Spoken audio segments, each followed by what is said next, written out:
Arthur Smith, they're controlling the ball, running the football, right?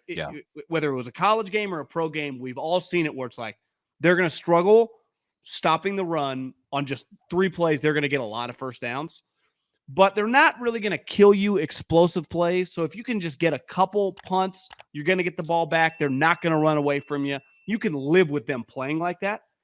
And the Niners were kind of living with it. Because remember, and you mentioned this before we hopped on, the defense gave up 21 points, not 28. 7 of those points came with a disastrous play. Double fumble. A double fumble.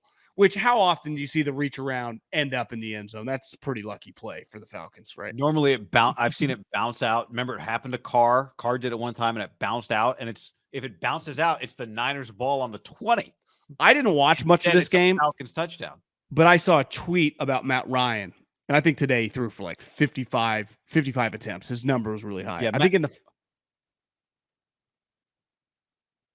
Matt Ryan threw 58 times, 37 in the first half, 21 in the second half. And I think 37 might have been an NFL record or something, because I saw someone say like might have been a Colts record or whatever. Jimmy had 41 attempts. Today probably should have been 50. Like they should have thrown the ball more. And this gets back to Kyle, who we'll get into whatever the fuck the fourth quarter was. But like, he wants to run the ball. And I get it. And I admire that. And I think it works. It's why I think the Falcons are going to be very competitive this year. Like They got a clear identity. They, like the Niners, it felt like lost about 17 players today. That's a whole nother conversation. But they will just run the ball down your throat. And if Mariota is like their version of Jimmy, just doesn't throw picks or whatever, they're just going to be competitive. But sometimes when you get down, that style, you kind of got to throw it away.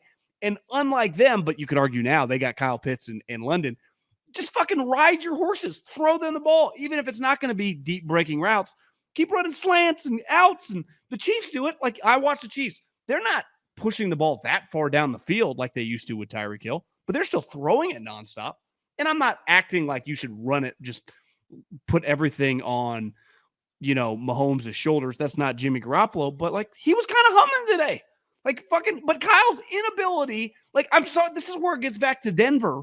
Like, you can't just always hold on for dear life. Hold on. It's just not the way you can win in modern day football.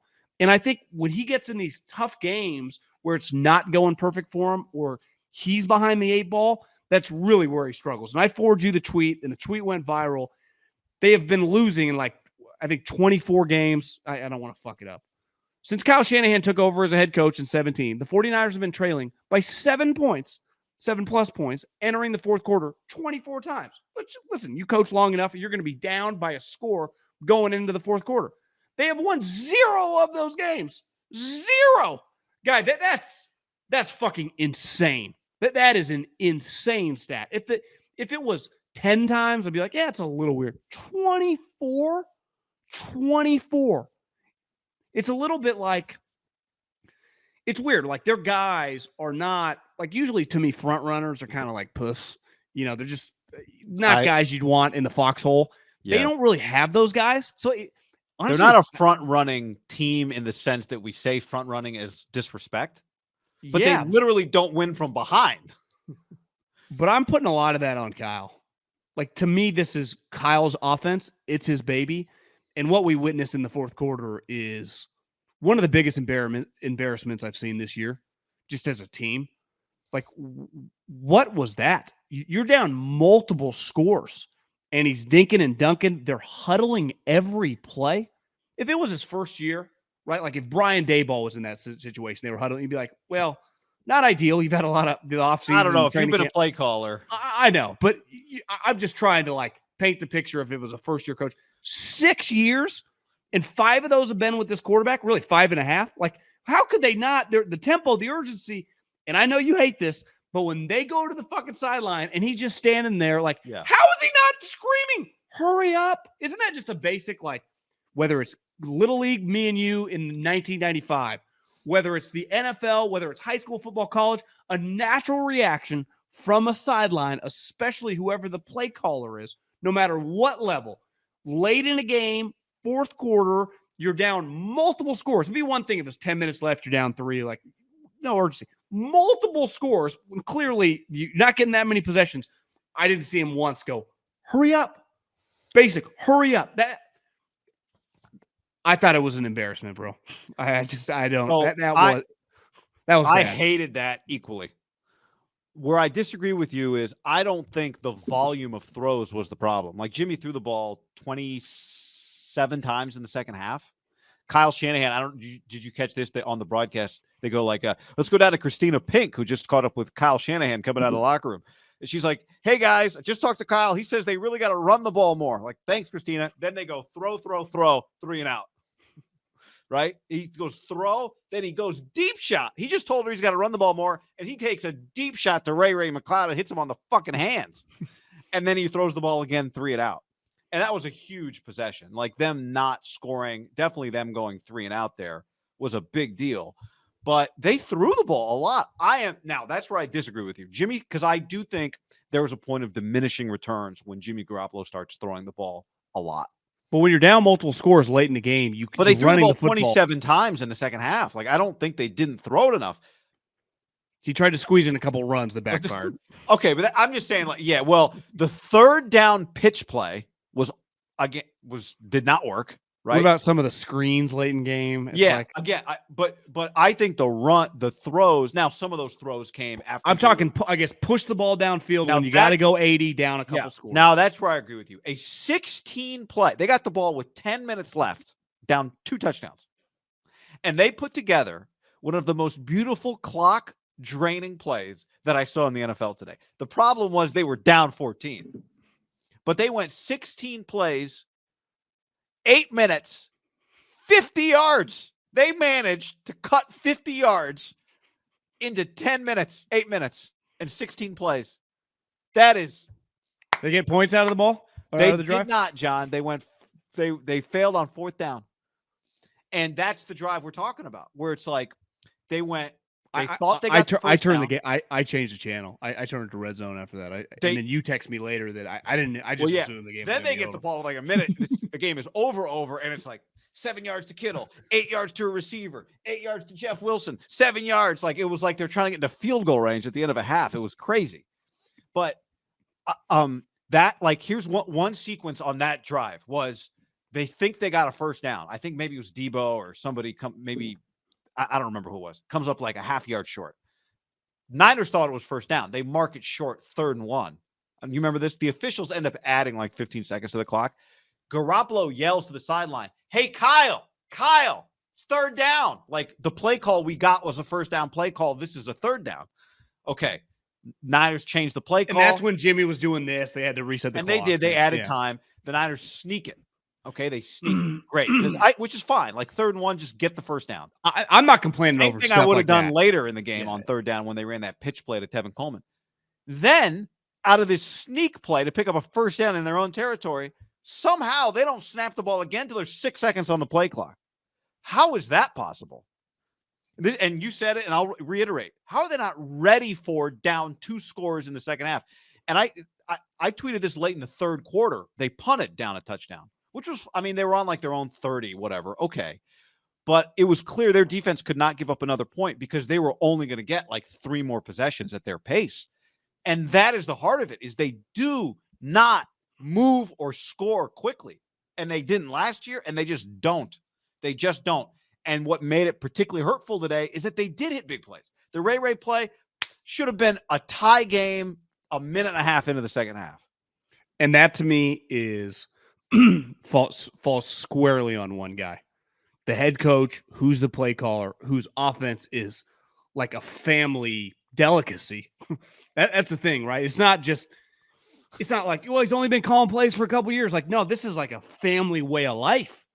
You and I have been at these practices with his dad roaming the sideline like this, with his dad talking to quarterbacks and offensive players. And where does John gravitate toward? The defense, right? He stands behind the safeties, like prime time. The offense is is the head coach's baby. So to me, like I'm putting that squarely on the head coach today. And people DMing me and tweeting me and texting me, like I just kind of move on. I don't hold on to stuff besides like big picture stuff. It's like, this is how Kyle is. This is how Kyle is, and it's kind of right, but I don't kind of carry these things, but like this is kind of his MO. There's just and it kind of makes sense. He's a run game guy. Take a deep breath, take your time, snap the ball with 2 seconds. Does he not have the pitch of like, go pedal to the metal? And this is like the best part about the Patriots offense historically, which Kyle always claims like we just do game plan specific shit. I'm kind of calling bullshit. Like they only run wide receivers. They love wide receiver screens. Like they have these staple plays, that pitch play that's basically an inside the tackle play. Like he sticks to like 4 or 5 plays.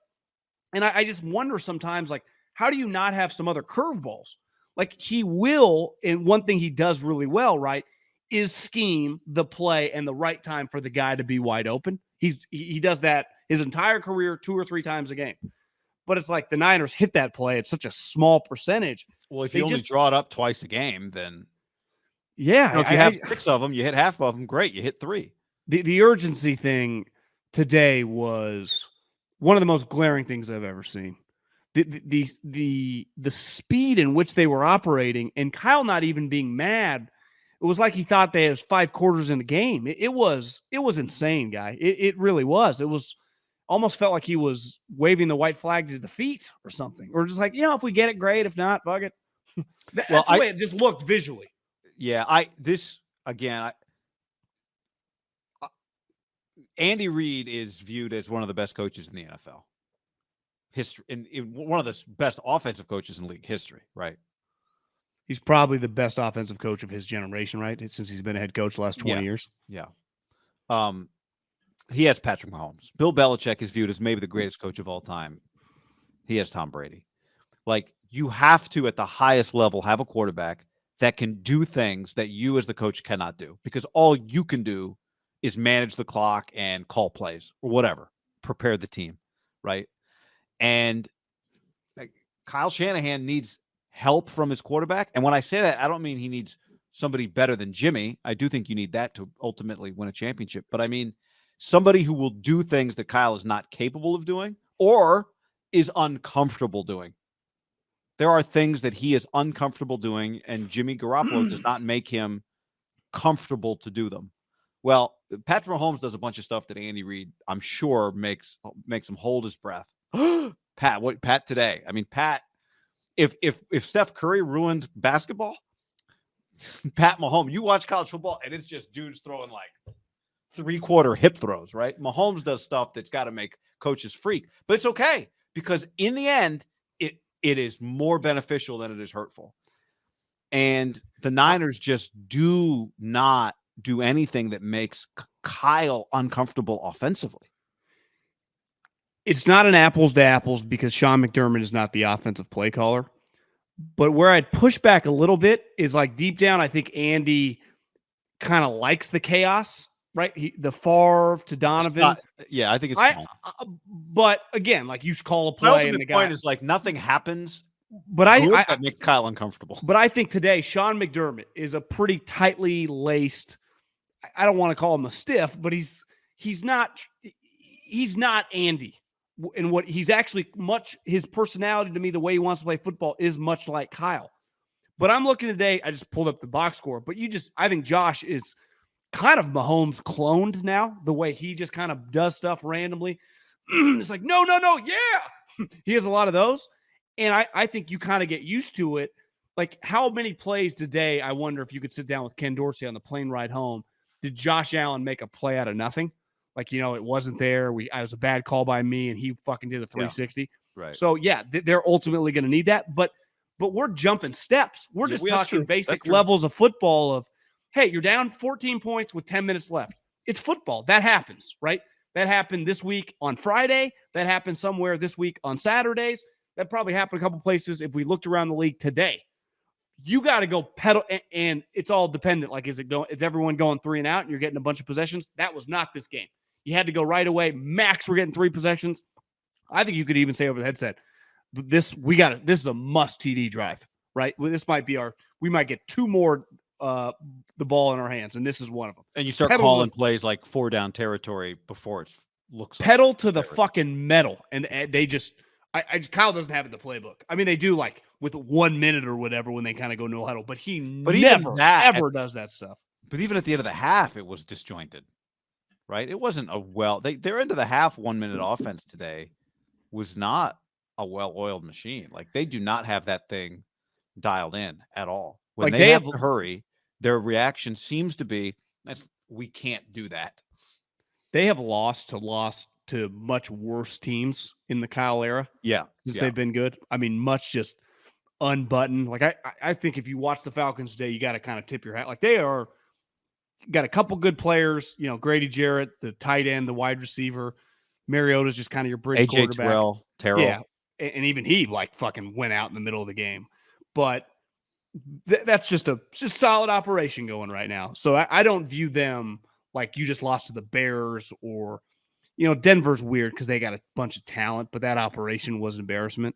So today isn't like the most embarrassing loss they've had from an opponent standpoint, but I thought it was up there from you look like you just didn't have your shit together when it mattered. Yeah, I mean, if they had moved down the field and just stalled out on the goal line, it would be it'd be a bad loss, but it would just feel differently. Like they gave themselves a shot. Like they gave themselves a shot. Now, because at the end of the day, they're 3-3, and the NFC is wide open, and the NFC West is wide open, and blah blah blah blah blah. But sometimes you just gotta, the flip side of that is they left an opportunity on the table because they didn't have the urgency to do it, or they don't think that they're capable of doing it. And this is where I do go back. Do they have it coached up where they feel comfortable doing it? Well, yeah. I mean, it doesn't today. Why wouldn't, if you were comfortable doing it, why wouldn't you do it today? Is Kyle comfortable calling that? And this goes back to what we've argued before. The pace or more downfield throws? Because he is not comfortable throwing the ball downfield. The pace. Where he is not. He is comfortable dialing up the plays after they've been set up. But I don't think he's comfortable just like, we got to just start going. And this is where I do get it. Would that be a pretty big red flag then for him? Well, I mean, yeah, but I do think it's somewhat representative of who his quarterback is. It's part of Jimmy Garoppolo, John, because I do agree with Kyle in this sense. And I think this is what Kyle is telling us. The same way we read Kyle Shanahan and said, well, he's running Trey Lance a lot. He's telling us what he thinks Trey Lance's best qualities are right now. The same way he's done that, he also tells us he thinks the more they throw the football, the worse off they are. Ultimately, it'll be diminishing returns the more Jimmy Garoppolo throws the ball down the field. That's what he thinks. And I got to tell you, he did hit Ray in the hands. He did hit Charlie Warner. But, man, I've watched enough of him to agree. Like, the downfield throws, we'll wait to see the all-22. But that ball to downfield But what about days when he's rolling, though, guy? Like today. But I think he's rolling when he is not doing those things a lot. I think that's when he rolls. I think the days where you've got to open it up, which we never see, really, to your point, I don't think he rolls on those days. I think those are bad days. Now, today would have been the day. I think your point, and this is where I agree with you, is, well, you're down 14, so you got to try and catch lightning in a bottle here. I know you're it's gonna lose. Not his. You're going to lose. So it's like, do you want to lose your way, or do you want to try the one chance you have to just tie the game, maybe? Or you just want to say lose? But we did it our way. Because if you said to him, this 8-minute drive, because if they'd picked up the first down, it wouldn't have been an 8-minute drive. It would have been like a 9-minute drive to score a touchdown, right? You would have said this 9-minute drive would result in a touchdown. You'd be like, okay, but actually what we need to do is score in 6 minutes or 4 minutes, not 9 minutes. I've pushed back a lot over the years on some specific things, and definitely this year on the Trey Lance stuff, because Trey was proving that he was an inaccurate quarterback, and Jimmy has proven that he's got issues. But in a game, like if Trey's hitting a bunch of people, I would have said, why are you running him if he's hitting the passes, right? And in games where it's like, well, you can't put it in Jimmy's hands. Yeah, certain games you can tell. That Denver game, fucking not there. Last year, the Tennessee game. This wasn't the game to me. And once you find yourself against the ropes, you basically have, are you just going to let him just keep blasting you in the kidneys, or are you going to throw some haymakers?